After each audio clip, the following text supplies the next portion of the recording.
Assalamualaikum warahmatullahi wabarakatuh. Saya Mutiara Hanum Pohan. Assalamualaikum warahmatullahi wabarakatuh. Perkenalkan, nama saya Rahmita Hasim.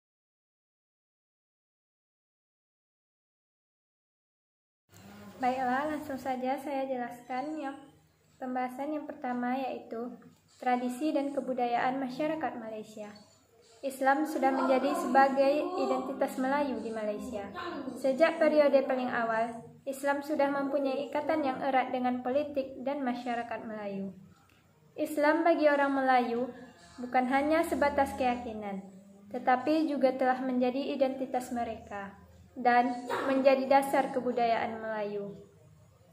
Identitas Melayu dalam Islam diantaranya bisa diletakkan pada hakikat kepemimpinan politik Melayu tradisional atau kesultanan yang dipimpin oleh sultan.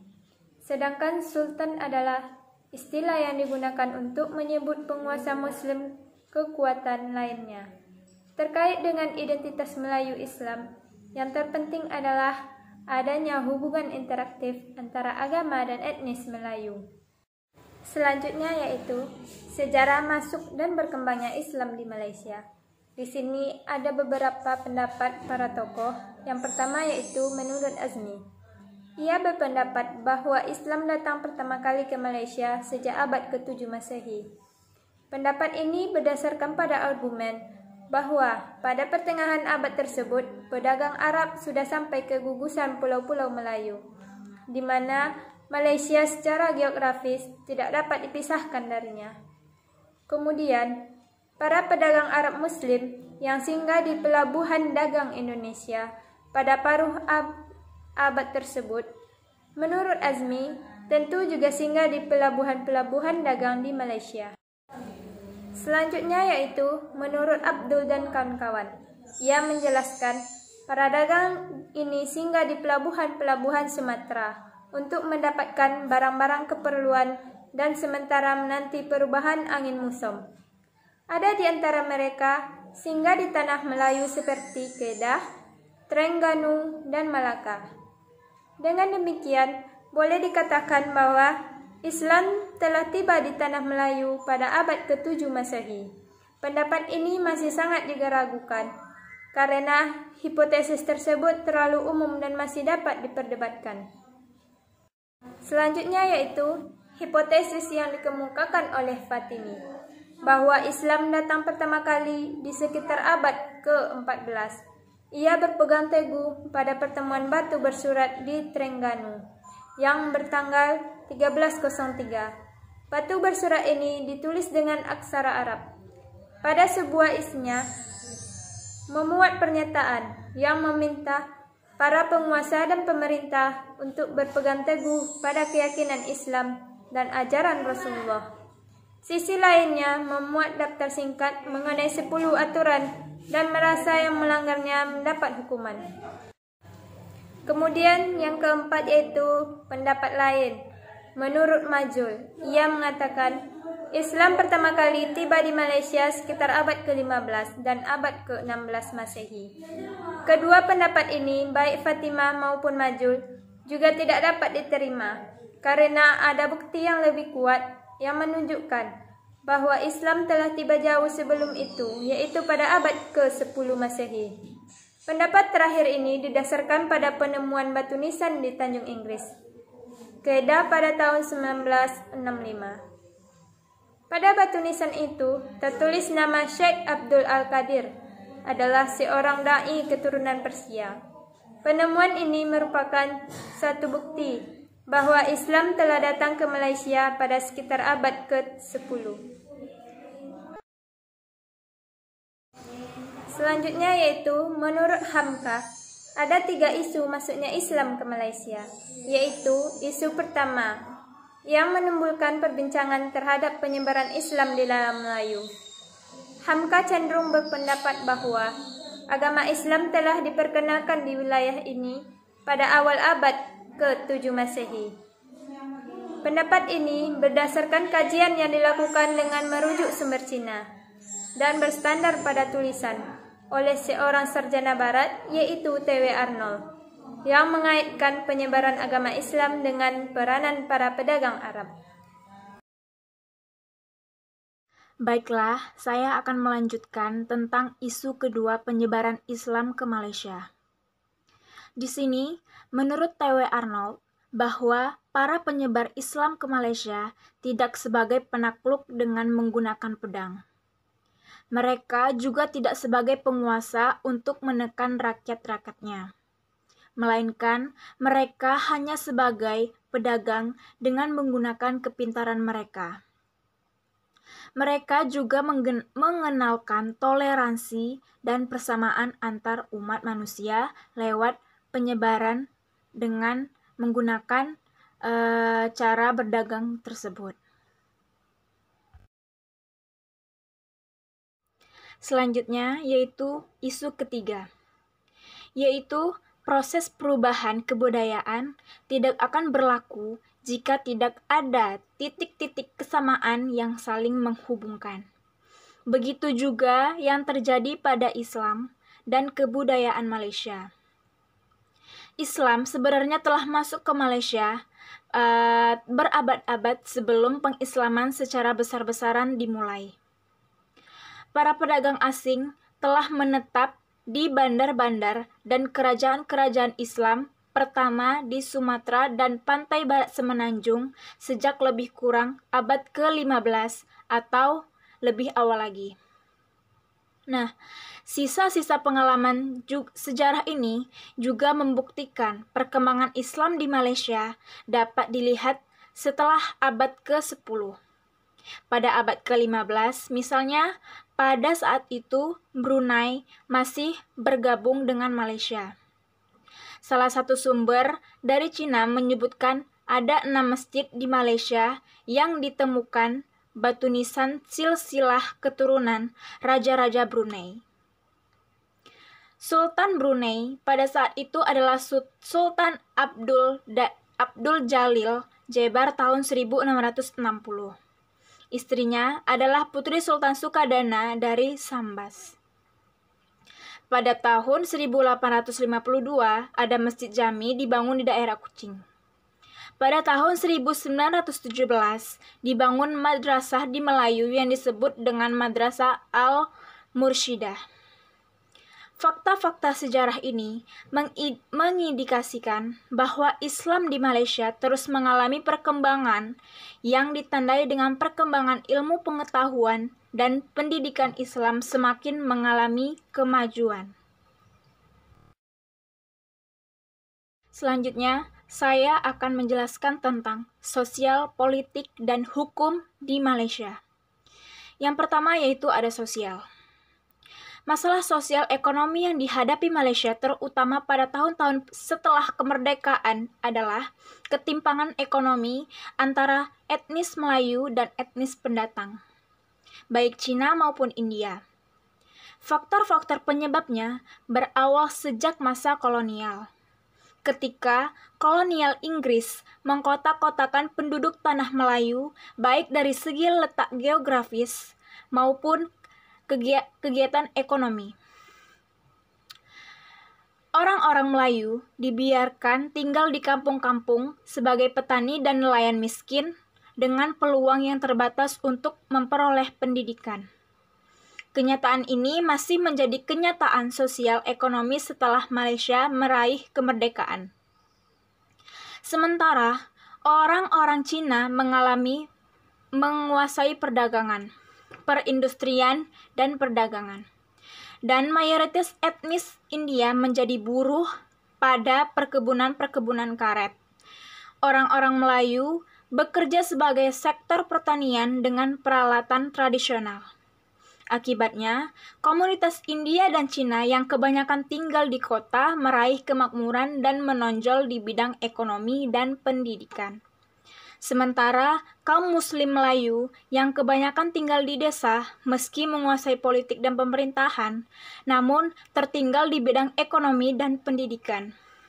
Kenyataan inilah yang kemudian menyebut kerusuhan antara etnis di Malaysia pada Mei 1968.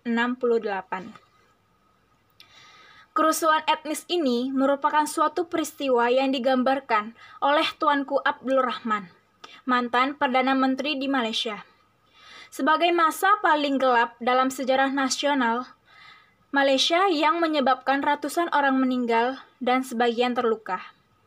Dibubarkannya parlemen selama hampir 2 tahun dan diberlakukannya kandidat darurat 13. Selanjutnya yang kedua, ada faktor politik. Di Malaysia, yang menjadikan kekuatan utama politiknya ialah UMNO, yaitu menjadikan Islam sebagai bagian penting perjuangan politiknya. Sebegitu jauh, pendekatan UMNO dalam menerapkan nilai-nilai Islam mendapatkan dukungan yang luas dari masyarakat pemilih. Gerakan Islam terbesar di Malaysia, ABIM atau Angkatan Belia Islam Malaysia, masih mendukung UMNO dan usaha-usaha pemerintah meningkatkan penerapan nilai-nilai Islam dalam masyarakat. Akan tetapi, di Malaysia ada kekuatan politik lain yang cenderung memberi warna yang berbeda terhadap identitas Islam. Kekuatan politik itu adalah Partai Islam Se-Malaysia atau PAS. Lebih dari UMNO, PAS menjadikan Islam sebagai landasan perjuangannya.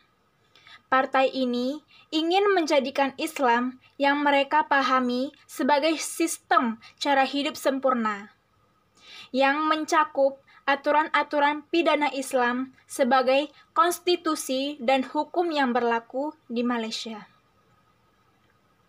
Pengaruh-pengaruh dari gerakan-gerakan Islam yang ada di Timur Tengah, terutama Ikhwanul Muslimin dengan pemikiran-pemikirannya cukup besar terhadap gerakan Islam di Malaysia, termasuk atau terutama PAS.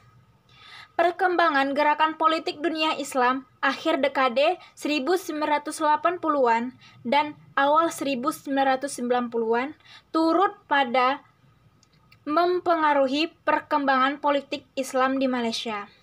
Di antaranya adalah politik Islam di Aljazair, Turki, Bosnia-Herzegovina, dan tentu saja Palestina. Pada dewasanya, 1990-an, terjadi perkembangan kekuatan oposisi terpenting terhadap kekuatan UMNO. Di bawah pimpinan Perdana Menteri Datuk Seri Dr. Mahathir Mohamad dan isu syariat Islam menjadi senjata utama yang digunakan pihak-pihak yang bertikai. Pada 1993, setelah krisis konstitusional Malaysia yang berlangsung sejak 1991, PAS yang menguasai kelantanan memperkenalkan hudud atau hukum kriminal syariat. Rancangan ini disepakati seluruh anggota parlemen Kelantan yang berjumlah 36 orang, termasuk 2 orang yang berasal dari Barisan-Barisan Nasional atau UMNOS. Pada tahun 1997 sampai 1998, ketika Malaysia dilanda krisis moneter dan kemelut politik di seputar konflik Perdana Menteri Datuk Seri Dr. Mahathir Mohamad dan wakilnya Datuk Seri Anwar Ibrahim, perbincangan mengenai hukum syariat memanas kembali. Pada saat yang sama, hubungan antara UMNO dan aneka kelompok Islam memburuk. Antara lain karena pemberangusan kelompok Al-Quran dan penindasan terhadap kelompok-kelompok Islam yang menuntut pemerintah menyimpang. Dalam konteks ini, banyak kalangan ulama yang selama ini mendukung UMNO mulai menyuarakan kritik terhadap pemerintah yang kebijakannya bertentangan dengan Islam. Dalam konteks inilah, PAS semakin luas pengaruhnya.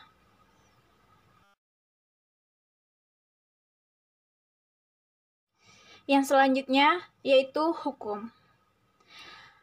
Pelaksanaan hukum Islam sebenarnya telah lama menjadi obsesi para tokoh Islam di Malaysia. Keinginan mereka untuk melaksanakan hukum Islam terdorong oleh suatu anggapan bahwa sistem hukum yang sedang diberlakukan di Malaysia adalah hukum warisan Inggris. Hukum tersebut tidak asing baik bagi orang Muslim maupun non-Muslim. Muslim Malaysia terdorong melaksanakan hukum Islam karena adanya anggapan bahwa institusi modern yang diperkenalkan Barat terhadap dunia Islam sekarang belum berhasil memecahkan masalah-masalah mendesak yang dihadapi umat. Misalnya, keinginan menegakkan hukum pidana Islam. Institusi-institusi penegak hukum belum mampu mengendalikan kejahatan yang kian meningkat sejalan dengan kemajuan kehidupan sosial. Selain itu, upaya peningkatan pelaksanaan hukum Islam juga terdorong meningkatnya kesadaran agama umat Islam. Peningkatan kesadaran ini dapat dilihat semakin ramainya tempat-tempat ibadah seperti masjid, musola, dan langgar dari kota-kota sampai daerah terpencil di pedesaan. Selain dengan itu, wacana pelaksanaan hukum Islam pernah menjadi isu yang hangat dibicarakan pada tahun 1980-an. Hal ini ditandai dengan seminar-seminar tentang hukum Islam dan berikutnya muncul sejumlah karya tulis yang berkaitan dengan komitmen terhadap pelaksanaan Islam. Karena pelaksanaan hukum Islam di Malaysia terus diupayakan ulama pada barisan terdepan dalam upaya merealisasikan cita-cita ini, karena ini dianggap sebagai tugas dan tanggung jawab mereka sebagai pewaris para nabi. Selanjutnya, saya akan menjelaskan tentang problematika Islam di Malaysia. Penjajahan tanah Melayu oleh Inggris telah menyebabkan melemahnya nilai-nilai Islam yang telah meresap dalam tatanan masyarakat tradisional Melayu. Penjajahan ini tidak terbatas hanya pada aspek ekonomi dan politik saja, tetapi termasuk juga penjajahan pikiran dan kebudayaan. Kolonial Inggris membuat pemisahan yang jelas antara agama dan negara. Pelaksanaan hukum Islam di bagian-bagian Malaysia pada masa Kesultanan telah berubah di bawah pengaruh Inggris. Inggris menggantikan sistem hukum Islam dengan sistem hukum yang sesuai dengan keinginannya. Sistem pemerintahan Islam yang disebut Kesultanan juga mengalami kemunduran, akibatnya tidak lagi mampu memainkan perannya sebagai pelindung penyebaran agama Islam sebagaimana yang pernah terjadi sebelumnya. Sepanjang masa penjajahan tersebut, dunia Melayu mengalami pemberatan dan sekaligus hilangnya pengaruh Islam. Bila tragedi 13 Mei menjadi suatu peristiwa sejarah yang tak dapat dilupakan begitu saja oleh bangsa Melayu, hal yang sama juga dirasakan oleh pemerintah UMNO. Mengomentari berbagai kebijakan pemerintah yang pro-Melayu setelah kerusuhan etnis itu, Zainah Anwar mengatakan, kalau insiden 13 Mei 1969 adalah situasi krisis yang menjadi kontak awal bagi perpalingan keislaman, maka lingkup luas kebijakan yang diambil pemerintah menyusul peristiwa ini hanyalah menyiram minyak ke dalam kobaran api kebangkitan Islam. Dengan demikian, tragedi 13 Mei 1969 adalah momen menentukan dalam politik Melayu, yang menandai titik balik dalam politik Malaysia, serta titik paling menentukan bagi terjadinya perubahan radikal dalam prioritas kebijakan pemerintah yang secara khusus berkonsekuensi pada peningkatan kesadaran Islam di kalangan Muslim Malaysia. Terima kasih.